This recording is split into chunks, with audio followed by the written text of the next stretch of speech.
Ladies and gentlemen, please welcome your moderator, Martin Tengler. Hello, everyone. We've got a really exciting debate for you now about energy security, the role of nuclear, and the role of renewables in achieving energy security. My name is Martin Tengler. I lead hydrogen research at Bloomberg NEF, and I will be your moderator. We have 4 brilliant panelists with us today. Mr. Tomáš Pleskač, member of the board of New Energy Division at ČEZ Group. Please welcome Mr. Tomáš Pleskač. Lykke Friis, director at think tank Europa. Glenn Schmidt, vice president of government affairs at BMW. And Albéric Mongrenier, executive director, European Initiative for Energy Security. Before we begin the debate, I was asked to ask everyone to ask questions. This will be an interactive debate, and I will give the opportunity to ask questions. There are 2 ways you can do that, either through the app. Remember, this is the Havel stage. Or you can also just raise your hand, and we'll get a mic towards you. Please, no long speeches. I will have to cut you off. We need questions rather than speeches. Now, let's begin with the debate. And let's start with nuclear. And let's start with you, Tomáš, as the representative of the biggest energy company here in the Czech Republic.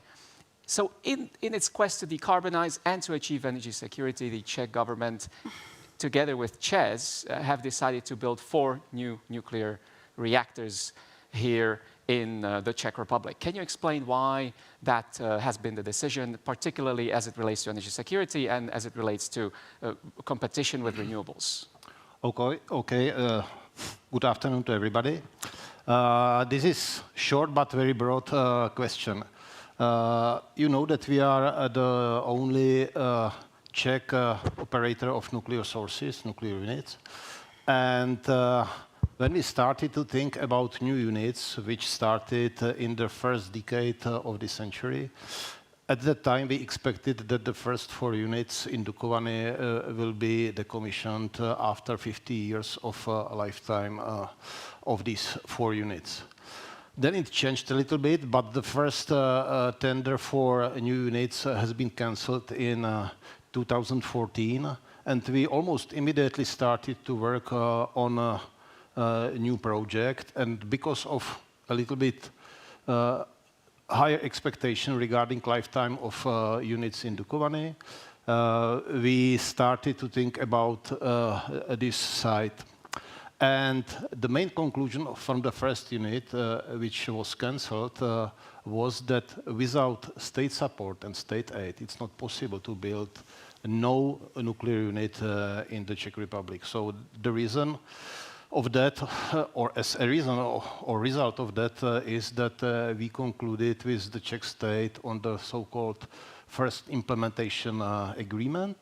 And according to this implementation agreement, which describes a way of cooperation between ČEZ, our daughter company, Dukovany II, and Czech state, we continued in preparation of 2 units for Dukovany and 2 large units for Temelín site. So what you're saying, just to translate it for everyone in the room, is without a government backing, government guarantee, you would not have been able to build those nuclear blocks. Yes, that's true. That's true. Mm. And why is that? Because they're too expensive, or? It's not because of it's too expensive. Because we are running the tender.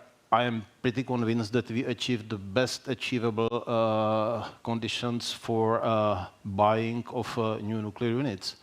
But just imagine that 2 units for us will be something like $500 million Czech crowns, which is in euros. $500 billion Czech crowns. Trillion, yes. Sorry, you are right, trillion Czech crowns.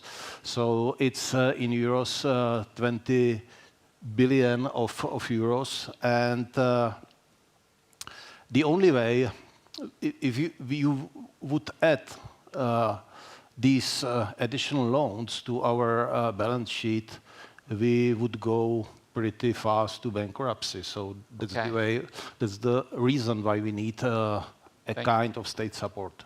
So nuclear, very expensive. I definitely encourage the audience to ask questions about the cost of nuclear, because I will be asking a question about the cost of nuclear later.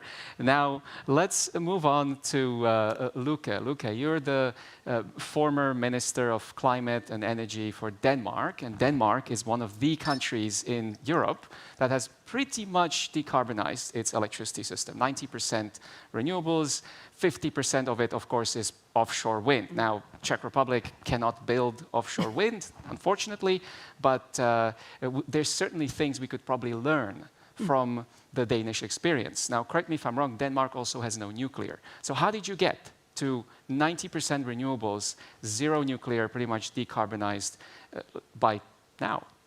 Well, thank you very much for having me. And my name actually means happiness. Lykke means happiness in Danish, so it's pretty easy to be happy. And as you said, I used to be Denmark's Minister for Climate and Energy and Gender Equality, actually. So I used to say that Electric Ladyland by Jimi Hendrix was my theme song. But to answer your question, I think what has been most important for Denmark and is part of the Danish secret is that we've had long-term planning. There's been no zigzagging in the Danish energy policy. Basically, since the first oil crisis hit in the mid-70s, you've seen Denmark in complete consensus deciding in order to increase our energy independence, to become independent of fossil fuels, and then also, to have a decision that we should choose the green way. So long-term planning, do you mean that you didn't have the same government throughout, no. Right? In Denmark, governments keep on changing. I'm sure you all watch Borgen at a certain stage, so you know the Danish television series, how our governments keep on changing, also because we have minority governments. Yes, so you had all these governments, social democrats, conservatives, and so forth. How did you do it? Well, because there was also a big public support all the way through, and particularly at the beginning when you had the crisis in the Middle East. Now you have the situation in Russia, which has also triggered a new argument. You could say that, well, Putin may unfortunately be able to create wars, but he cannot shut down our wind turbines. Nuclear, that goes back to 85, when we made a decision in the Danish parliament not to have nuclear. We used to live next to a nuclear plant in Sweden called Barsebäck that created lots of sort of also tension between Denmark and Sweden. But it's not as if we are completely religious about this. We do also use nuclear energy. And one can actually see in Denmark there's a bit of shift in the debate, particularly with the new sort of SMRs that could possibly be used in the Danish energy sector. Okay, you should certainly talk to our politicians and teach them how to do long-term planning, it seems. That would be really useful here. So we've talked about nuclear being quite expensive, but that's what Czech Republic is going for. Long-term planning, achieving 90% penetration of renewables in Denmark. Now, energy security-wise, this is a security conference. Albéric, a question on you as an energy security expert. Now, if I was a person in the Kremlin and thinking, okay, so how do I sabotage these countries in Europe? Well, if I put 4 big nuclear reactors on the map, those are 4 big red targets I can pretty much try to sabotage. It's really easy to pick. Whereas if you have solar, wind, batteries all over the place, it might be harder to attack such a distributed network. I might be wrong about that, but Albéric, what's your take and your organization's take on distributed versus centralized? Yeah, you could also argue that you could have smaller SMRs. So it's not. I don't think it's about a distinction between nuclear and renewables here. And I think there was another slightly more famous Frenchman sitting in that very same chair like 20 minutes ago. So I don't need to repeat what he said. But there's obviously a role for nuclear and a role for renewables in the future. You need both. I think that's pretty clear. Everybody understood that. As for centralized versus decentralized, I think yes. Decentralized also has a lot of positives. The thing is, I think we need to be also realistic. We've got, to this day, a pretty centralized energy system, and there are economies of scale that come with having a rather centralized system and larger power plants. Yes, you could, especially I think what you said primarily applies to the Ukraine example right now. What we see is that Russia is specifically targeting energy infrastructure. And there was an attack just a few days ago that was massive. So we're talking about rebuilding more decentralized, so it's less vulnerable. I think for Ukraine, that's applicable because you actually need to rebuild things that have been completely razed. To change that completely in other countries is going to be more complicated, I think.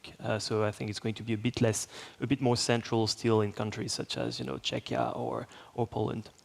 Yeah, it's really interesting that the gas prices back in 2021 started going up as French nuclear reactors were shutting down. Russia was tightening the gas spigots before it invaded. So it was a bit of an unfortunate coincidence that all these centralized units weren't working at the same time. But let's move on to Glenn, because Glenn, you're representing BMW. BMW is a user of energy. You use plenty of energy to make cars, and your suppliers also use plenty of energy to make the parts from which you make your cars. And you have committed to decarbonize this entire supply chain. Now, on your website, it says you ask your suppliers to use green energy. What do you mean by that? Is green renewable, or does that include nuclear? What kind of energy do you want to buy? Okay. Yeah, I think that's a very, very good question and a key question as well. I think, first of all, I think we need to sort of say BMW is fundamentally technology agnostic and fundamentally technology open. A lot of the discussion, especially in the political arena, is kind of black and white. Either you do this, either you do that. That is wrong and that is right. But if you look at the business world, if you look at industry and supply chains, the world is very intricate. It's very, very complicated. So you need to use every opportunity you have. And we are ramping up electric mobility, but staying technology agnostic at the same time. That means we're still producing efficient internal combustion engines.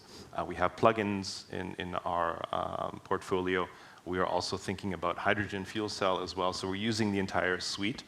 But the more you electrify your new vehicle fleet, the more you're actually pushing your emissions to the supply chain, right? Just because you have an electric vehicle doesn't mean that it's decarbonized, doesn't mean that it's completely sustainable. So you need to ask yourself the question, where is the energy coming from? And in order to really do the job holistically, you need to be working together with your suppliers. And we have now, up to this year, concluded 700 agreements with our suppliers to decarbonize. So these are contractual arrangements. If we procure components from you, you need to commit contractually to reduce CO2.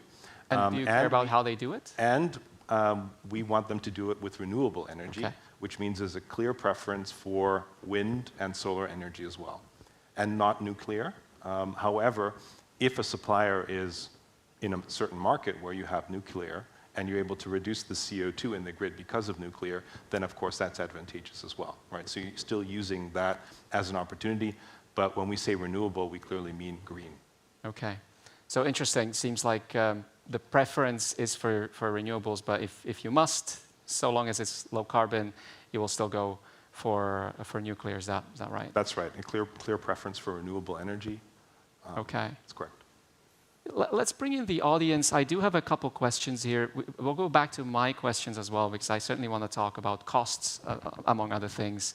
But I have already kind of asked you this question, Lykke, but we do have a question here saying, regarding the success story of Denmark, can it be reproduced in other, especially inland countries, like I was saying?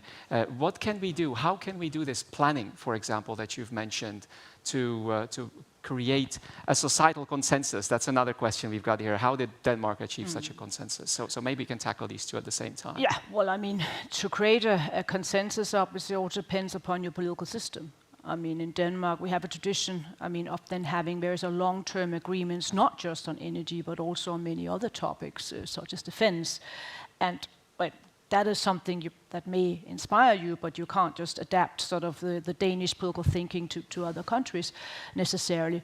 But I think it has also been part of sort of almost a Danish identity, DNA, that we wanted to prove that it's possible sort of to go green. without accepting that you have to lower your growth. So what we've seen in Denmark is actually that we have reduced our energy consumption by 30% from 1990 to 2020, at the same time as we've had growth in our economy. That is something that convinces citizens that we've chosen the right path. And then after, I mean, we still have some subsidies, but I mean, after we've seen that the price has gone down on green energy, that is obviously also an argument. And thirdly, well, this creates jobs in Denmark. Let's face it. I mean, the clean tech area is one of the big sort of important sort of chunks of the Danish economic model. And when we talk about Denmark being green, I mean, obviously areas where we are not green at all. I mean, transport. I mean, just to mention one area, we're still struggling also in agriculture. Denmark is not a fairy tale. I mean, there is still something rotten in the state of Denmark. But I think that's from Hamlet. Yeah. But what is really important, and then I'll shut up, that's energy efficiency. That's definitely been part of the Danish story. I mean, the cheapest energy is the energy that we do not use. I know it's very banal to say, but that has been again a long-term strategy all the way from the 70s. So it's not just building the renewables, but also not using as much energy. Exactly. And that goes, I mean, our educational system, I mean, you start also learning about that when you're whatever in the 3rd grade. I mean, how important that is. All right. Well, let's talk about the renewables as well in Czech Republic, Tomáš. So my wife is from Japan, and we like to travel to Austria and to Germany a lot. She likes the wine region in Austria. She likes the mountains in Germany. So we go up to the mountains in Czech Republic on the border of Czech and Germany, and she says, "Hey, is that Germany over there?" And I'm like, how do you know? Well, there's all the wind turbines over there, and there's nothing on your side.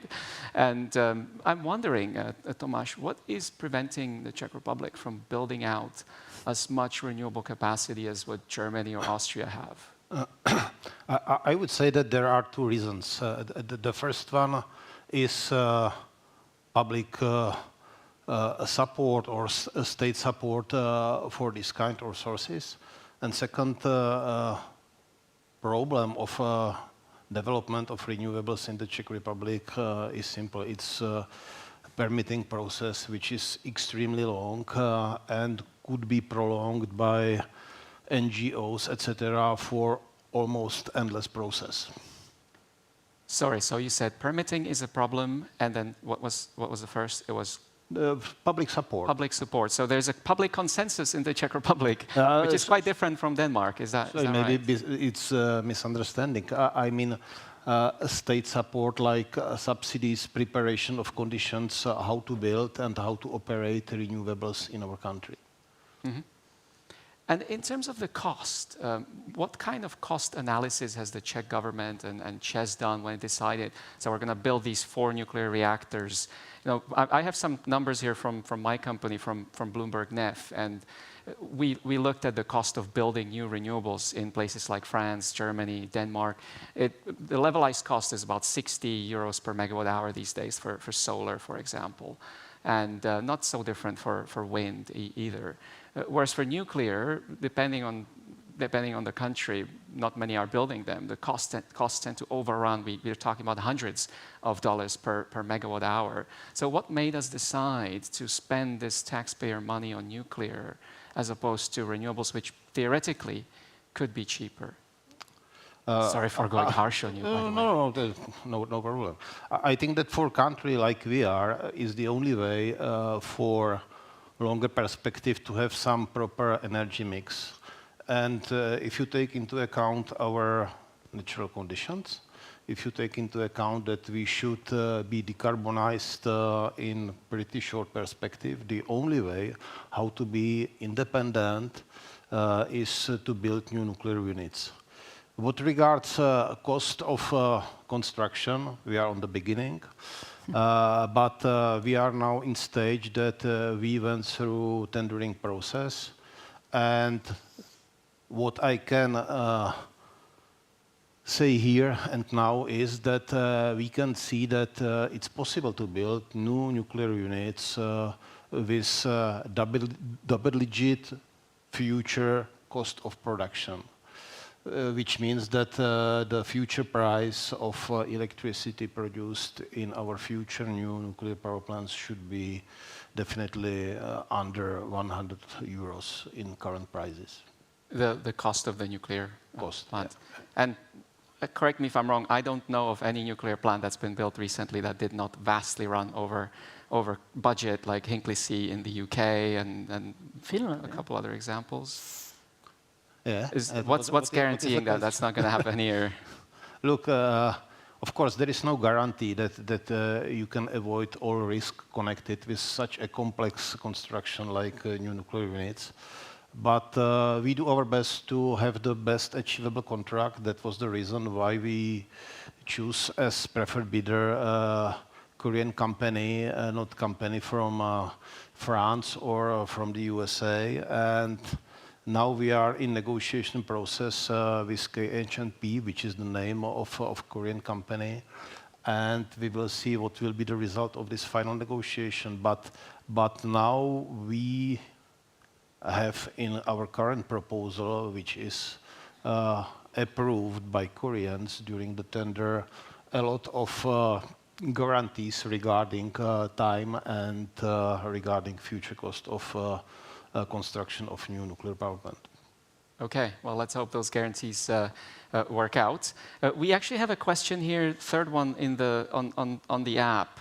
Is it possible to remain energy independent without nuclear energy, especially concerning increasing demand? I think it seems like we might have two slightly opposing views here, with you, Tomáš, saying in order to be independent in Czech Republic, we needed to build those nuclear plants, whereas Lykke, it seems like Denmark is taking a completely renewable future, but it's true that demand for electricity as everything electrifies. Everybody's going to drive Teslas. I was in Denmark just last month. I saw all the Teslas already. It's coming here too. There are also some bikes, I would say. But so everything's electrifying. We've got AI demand coming up for electricity. All this electricity demand's coming, probably doubling maybe, or 50% up in the next 20 years in most of Europe. Is Denmark still going to be able to supply all of its electricity even when this demand goes up? Yes, we are also, because we are part of a Nordic energy market. So if we have lack of energy due to the fluctuation of our wind energy, well, then we import it from Sweden, Norway, and so forth. So that is possible. However, I think one of the major challenges for Europe as such is that we get the interconnections going in Europe. I mean, you could say the grid will be really important, and you can see with the interconnectors, it's a huge challenge, even between Denmark and Germany. We've now been negotiating for years in order to get this hydrogen connection between Denmark and Germany. And there is a big discussion about who's going to finance this, who's going to pay. And this is a public good, obviously, to have a sort of interconnectors. And I can't see any other sort of solution, and this will have to be a European Union issue. And that was also one of the sort of conclusions in Enrico Letta's report. He was just sitting here, I presume, a couple of minutes ago, but he also said this is an area that we need to be able to tackle in order to get the price down on energy, but obviously also to increase Europe's energy security as such. So the point of interconnection that you're bringing up, that's something we haven't talked about yet, and that could possibly be another option, of course, for inland countries, say, getting offshore wind from Denmark sent all the way over here, or the hydrogen made from the offshore wind may be sent over here and used for industrial purposes, for example. Now, Albéric, as an expert on energy security, what do you consider to be more energy secure? Is it to have this security on a nation-state level, where the Czech Republic, Denmark are independent of other countries if they have to? Or is it that we should have a European-wide network, or something like the Nord Pool in Denmark, for example? I think we've heard from panelists before us that there's this preference for connected Europe, but what do you think as an expert on energy security? Yeah, allow me to take a step back here. So in today's world, energy security means a lot of different things compared to what it meant 20 years ago. And that's number one, because of the energy transition and the appearance of lots of new forms of energy. And number two, the fact that we live in a world where some countries are waging energy warfare on us. So, I mean, it's obvious, Russia, number one, but you also have China now waging some form of industrial warfare, on technologies that you need to actually execute the transition. So when you look at that, what I'm thinking is we should stop arguing about, nuclear or renewables, or we should just all work together at European level to improve interconnectivity, develop whatever. So these decisions have to be on technologies. These decisions have to be made based on science and economics. It's not about politics or ideology. At the end of the day, every European country has sovereignty in terms of the energy mix that they want to pursue, right? So whatever technology is going to meet the targets that we have for our climate and energy security objectives, if there's a market for it, if it makes sense economically, we go for it, right? And then what we need to be working on is a real European energy security and industrial strategy. So again, when you speak about energy, when you speak about security, a lot of the decision making is made and will remain at national level in the future. But obviously, we need greater European coordination. We've seen a lot of coordination during the energy crisis. I think we can continue making progress on this. It is very high on the agenda of the European Commission.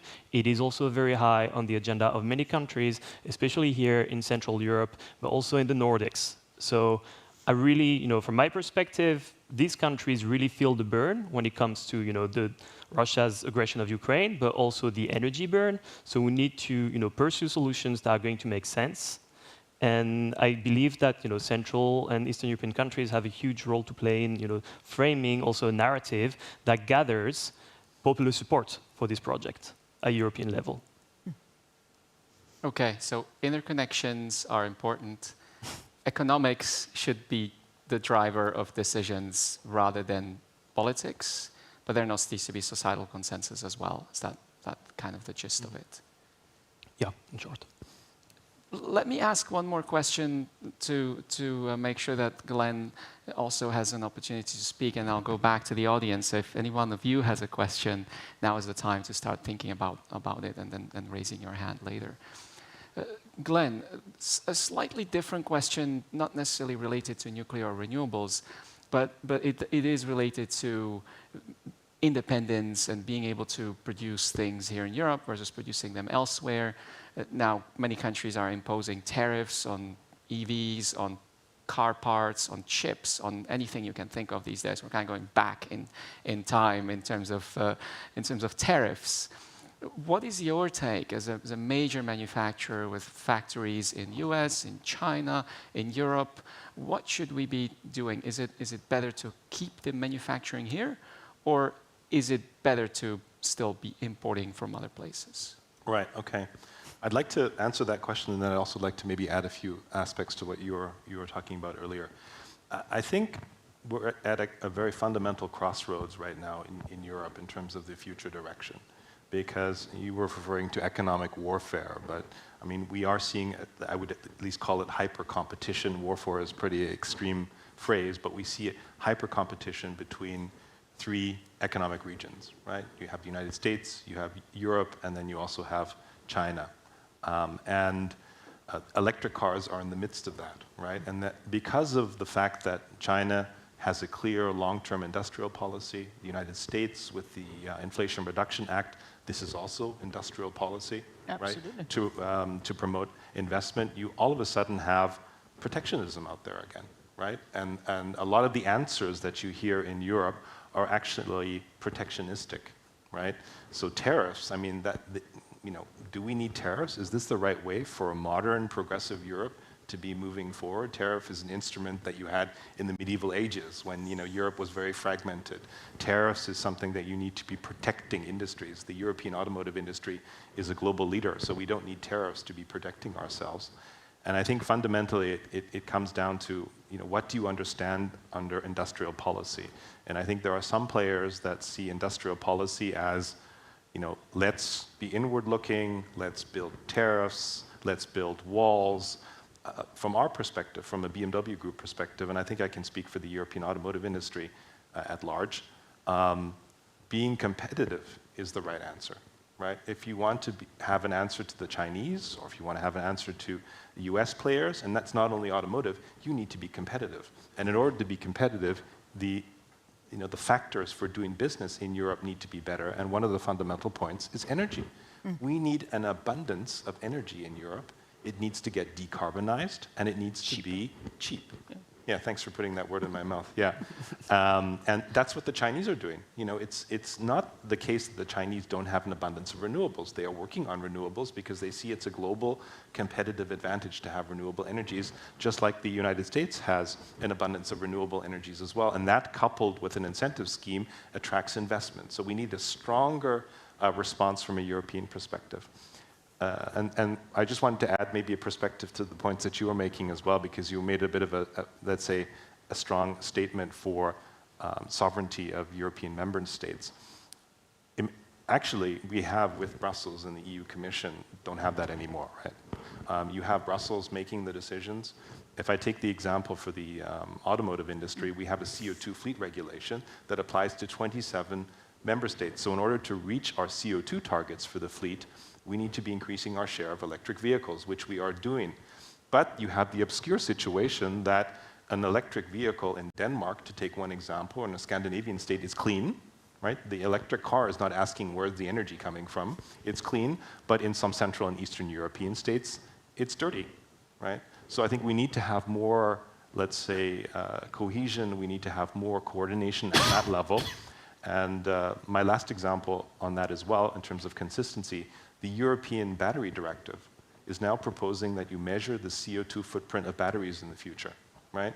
And the proposal is saying that if you build a battery in France, where you have a high share of nuclear energy, it's better than if you're building it somewhere else in Eastern Europe, where you have a higher share of coal, right? So this is not a level playing field as well. And I think that's important. European legislators need to be thinking about consistency. I think we're too much into silos, regulating this thing and this thing, but there's very little consistency. And if we don't add up the power that we have within the European Union, there's no way we can win this war or race against China and the United States. So abundant energy is super, super important, and of course, as clean as possible. Now, I would add, just from my own experience, having done analysis on this topic and have my company having done analysis on this topic, even if you drive an EV in China, actually, people don't always know it, it is still cleaner than driving an internal combustion engine in China, even though Chinese grid has plenty of coal, because there's still not 100% coal. Energy efficiency is much higher with electricity, so it's still a bit better. But of course, the more renewables you have in the grid, or the more clean energy you have in the grid, the less carbon emissions you have. So now to the audience, is there anybody here who would like to ask a question? I see the gentleman there in the front, and if I may ask you, please just keep your question brief. Okay, thank you very much for this panel. I'm Ignacio Fuentecobo. I come from Spain, from the Spanish Institute for Strategic Studies, and I have a question for the panelists regarding the renewables. My country is betting heavily on renewables as an alternative, as a way to decarbonize the nation. And one of the main problems is the storage of the renewables. And we have not got a good solution for this storage, because the idea is to use renewables when there is no wind or sun, and we have a lot of sun in Spain. My question to the panel is, whoever wants to answer it, do you think that it's better to trust on electric batteries or to go for the green hydrogen? What's your opinion? Lykke, do you want to start? Do you have to choose? I'm not sure you would have to choose. I mean, I think I'll go back to your point that we need all the energy we can get with regards to the energy mix. So I think that would be my answer. But again, if you would have the interconnections, then it's going to be far easier. I mean, because then you can transport energy across countries. If you have, surplus in Denmark, well, we can transport to Sweden. So that solves part of the problem, at least. Maybe I can add one point to that as well, and that is, I think there's a common belief, and I tried to make this point earlier, that you always have to do either or, right? So it's better to do that as opposed to that, because we don't have the resources to do both. that sounds like a simple narrative, but if you look at it more closely, it doesn't actually make sense. The example in my industry is battery electric vehicles, right? There was a common belief, it wasn't shared by BMW, that let's go 100% battery electric vehicles. But if you do that, then you need a 100% charging infrastructure, and there's no country in Europe capable of providing 100% charging solution. It's the predominant pathway. But if you think about hydrogen, adding hydrogen to that on top, then you have customers that don't have access to charging infrastructure so that they can go to a refueling station. You have less raw materials dependency because you have a smaller battery with a hydrogen fuel cell vehicle. So I think bottom line, having diversity in your energy structure, having diversity in your drivetrain, having diversity in your grid, that gives you resilience. Let's take the German example, 55% dependence on Russian gas. Exactly. What happens, if that plug gets pulled or that pipeline gets burst, right? So diversity is actually cheaper, and diversity gives you resilience. I would just briefly add to that, I mean, yes, we want both, but we obviously have quite some work ahead of us if we want them, because both green hydrogen and long-term battery storage are technologies that need more money, more R&D, etc. So I think again we should stop arguing about which one's the best. We should just get to work. But I think it's going to be interesting to see what Ursula von der Leyen's new commission does on this particular issue. I mean, she had a very strong speech, I would say, also on this particular area. But I mean, will we then, I mean, you mentioned a nuclear strategy. I mean, that would be one approach. You could also say, where's the European grid strategy? You mentioned that we have lots of silos. I think there is a major task for this commission to come forward with a more sort of long-term strategy, going back to where I started. Well, there you also need the finance, and that's going to be a big battle when the EU has to agree upon a new budget starting next year. Thank God on the Danish EU presidency. I also have something to add about hydrogen, but before I do, Tomáš, anything to add to answer the question? I think that almost everything was mentioned, so I think that proper approach which we use usually is to make some combination, some mix, so to combine both of these ways. Mixed marriages. Yeah, that's it. Okay, I would just add on hydrogen, because that is my specialty. I'm the head of hydrogen research at Bloomberg NEF. Storing hydrogen and using it for electricity, you need to think about the energy efficiency of doing that. If you take a kilowatt hour of electricity, convert that to hydrogen, you lose 30% of it just on the production of the hydrogen. Then you need to store the hydrogen. You can't just let it evaporate into the air. And then you convert it back into electricity if that's what you want to do, if you want to use it as an electricity storage medium, and you lose another 50% in the fuel cell or in the turbine, maybe even more. So you end up with maybe 30% of the energy you started with, whereas with a battery, you end up maybe with 80, 90% of the energy you start with. So you need to have a really, really good reason why you'd want to use hydrogen, which is for long duration storage. So the seasons. You want to store up in the summer and use it in the winter when you don't have enough sun, for example. That's when using hydrogen might make more sense. For the daily fluctuations, the hourly, the seconds, that's where batteries are really, really good. Any more questions from audience? I do see a lady there in the second row. Yeah, hi. I got a question. Everyone knows that last year European Commission proposed a 2030 plan to reduce CO2 emissions. And while some countries like Denmark and Sweden are, and same as Germany, are pretty progressive in that, countries like Czech Republic or Poland are not as successful. And obviously there are reasons like, for Spain, you have, for example, solar panels. You can just put them on your roof and you're already helping.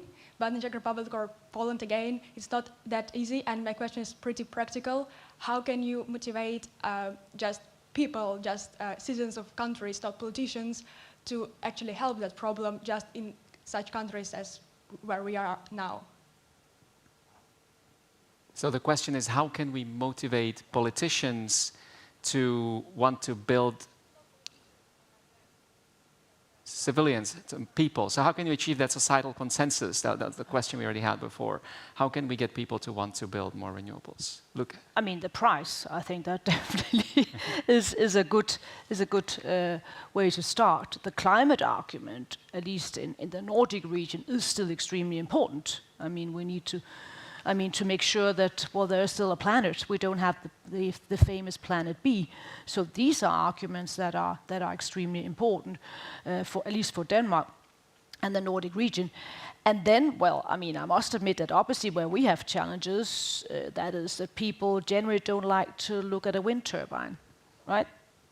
I mean, okay, I mean, some think they're beautiful, but I mean, you have tons of them. I mean, for instance, in Jutland, parts of Denmark, and that has created tension. So that's also why we've had the big decision to move the wind turbines, the wind energy to offshore. I mean, that creates other challenges, you could say. But you would never, never, never in Denmark have anybody who would like to live next to a nuclear plant. I mean, it's completely impossible. So that also shows you that there are just, I mean, difference almost in energy culture, I guess you could say. And you would immediately have a big debate about what do we do, I mean, the waste problem. So, but I mean, so I think there are very sort of clear differences. Whereas you said earlier that they were that you had that you were struggling with public support. I presume that was for renewables. So, yeah. So we have very, very different sort of views with regards to that. We discussed that before panel. The support of nuclear in the Czech Republic is around 75%, which is great, and we are glad to have it in our country as a basic support for our future construction of the new power plant. But generally, I think that the question was how to motivate people for renewables, and I think that the only answer is money talks. So yeah, exactly. It must be useful for people from economical perspective. Yeah, I agree. There was this huge boom in rooftop solar in Czech Republic during the beginning of the crisis. The electricity prices went through the roof, and suddenly the Czechs, who didn't like renewables until then, started buying solar like crazy. So I think there's something to be said about the money. And you need to make a customer proposition. I think this is what politicians are always forgetting, right? They're always trapped in their world of pursuing one goal, let's ban something, and then we've done our job, right? But ultimately, it's a customer that needs to be, convinced at the end, right? So build attractive electric vehicles that are fun to drive. What we do from BMW, for example, is we're calculating the CO2 footprint of our vehicles so that make it tangible for customers. We have charge cards where you get renewable energy, right? If you're recharging your car, you know it's renewable energy, for example. And thanks for mentioning Tesla as an electric vehicle producer. BMW does it as well. In fact, we're the third largest. Thought about that as well. And you told me you built more EVs. You sold more EVs last month than Tesla did in Europe. We sold more full electric vehicles, EVs, in Europe than Tesla last month as well. And we don't just build EVs. We also have plug-in hybrids, and we also have conventional vehicles as well. Yeah. And we're a sponsor of Globsec. Mm-hmm. Yeah. That's also important, yeah. But I mean, just going back to your question, I mean, there is also energy efficiency where you can make it easy then for the public, I mean, with regards to, I mean, tax reductions or whatever. So this is also part of the Danish tradition where you could say that good old Kermit used to sing to Miss Piggy, it's not easy being green. So the strategy is to remove the little word not. It is easy being green. Yeah, the good thing about costs of renewables is that they're coming down as we speak, right? So the solar cost for every doubling in the cumulative installed capacity of solar modules, the cost has fallen by about 28%. For batteries, about 18%. For wind, about 12-15%. So the costs keep coming down. So as we progress in time, it's going to be easier and easier to persuade people to want to use renewables just because it is the cheaper option. But sorry, Albéric, you had something. Yeah, I just wanted to say, I mean, I agree with the cost argument. At the end of the day, if you want to, secure support, I mean, citizens want cheap energy, period, right? That's number one. Even if you want, eventually you reach your climate targets, yes, over the short term, you want cheap energy. But if you take a longer view, it's not just about cost, because then you come back to the question of, hyper competition, as you call it, or whatever we want to call this ongoing competition with China. The cost of solar PV and batteries, etc., is going down because of what China is doing at the moment. And what China is doing is their own pursuit of energy security, which is our energy insecurity, right? And that's our deindustrialization, and what happens, you deindustrialize, you lose jobs, you've got angry people on the street, and you get less and less support for the climate transition.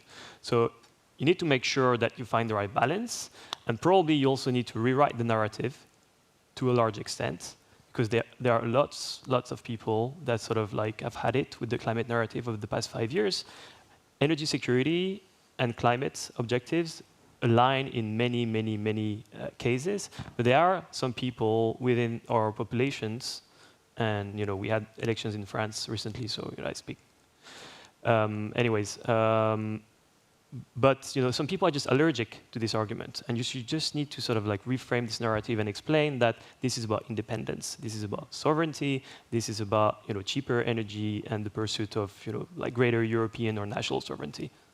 Yeah, that's actually a really interesting point you're raising about China and imports of things from China, because one thing about energy independence, it feels like no matter what we decide to build, whether it's nuclear, we're getting the Koreans to build nuclear here in the Czech Republic.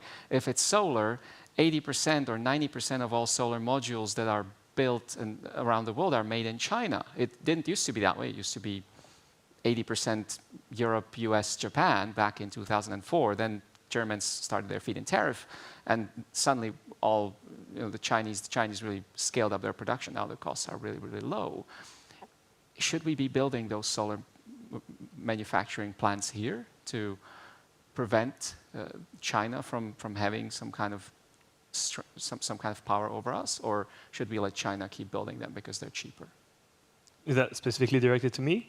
To you or anyone else? I don't know about solar. I mean, we're a bit late, right, to save that industry in Europe, and I think everybody agrees on that. But I think we have to. What we need to do, I think, now, European level and a national level, is look at what energy technologies are going to be strategic for the future. China has done that very well for the past 20 years. Their battery dominance did not materialize overnight. Same on EVs, same on PVs. It's 20+ years of work, right? So we need to get to work. We need to identify these strategic industries that are going to be useful for energy security, but also broader security. So like some of the work that we do is also on dual-use technologies. A lot of the supply chain the battery and EV supply chain, if you go around the different components of electric vehicles, there are things that go into the making of these EVs that you actually need for the defense industry. I'm talking about permanent magnets, etc. So there's an argument to own these industries. You're never going to be able to compete with China at the same scale because we don't have the same political model, we don't have the same economic model. And no one, actually, it's not just Europe. The US can't compete. So that's why now you have these discussions going on at G7 level. How do you actually compete? Because you might call it, you can call it hyper competition, you can call it like warfare, what I say, which is a bit strong. But fact is, China's industrial policy is actually hurting other countries so much that everyone's coming up with tariffs, even though everyone agrees that tariffs are not the best solution. And what are they good for? Just to gain some time until we find a better solution. And this solution is to invest in our industry, to invest in energy security, so we've got cheaper energy, so you can actually compete, right? The only problem is you have global value chains and you have interdependencies, and if you're imposing tariffs, then you have collateral damage, right? So you're not just, let's say, protecting Europe, you're creating damage everywhere else, and European players, like the European automotive industry, are global, right? So only about 11% of our sales are in Germany, 33% of our sales are in China, for example, or a quarter of our sales are in the Americas, right? Our largest single plant is in South Carolina. So we're a global player. So if you have tariffs, then it's bad for business. And if we end up going too far, then you basically have a wall. You have Fortress Europe, but then we can only tap into the potential of the European market, and we can't tap into the potential of international markets as well. So I think my bottom line would be we need to be competitive. Yeah, and we need to be faster and swifter. And if you take the Chinese EV example, what is the share of all Chinese manufacturers in Europe? It's around somewhere between 3% and 4%, including the ICE vehicles. Okay. The BMW share alone in China is 4%, right? So we're also competing in China. So we have 1 minute to go, and I was going to ask each of you a yes or no question. I'm not going to do that because we're totally not going to do yes or no. Everybody's going to just keep on talking. So I'm going to ask you to raise your hands instead if you agree, and don't raise your hand if you disagree. So question 1, we need both nuclear and renewables in order to achieve energy security. in Europe. In Europe. Okay, 3 out of 4. Economics should decide whether we build nuclear or renewables, not politics. 2 out of 4. Interesting. And the last one that I've got for you is investing in energy security is costly, but the alternative would be even costlier. I'm such a yes man. 3 out of 4. So it seems like we don't have full consensus on any of these questions. Thank you so much, everyone, for joining us for this session. We have a session coming up right now, so please don't leave the room, with 2 of Globsec's brightest, finest analysts, I was told, so it should be a really good one. Thank you so much, and thank you to our panelists. And thank you. Thank you. Thank you.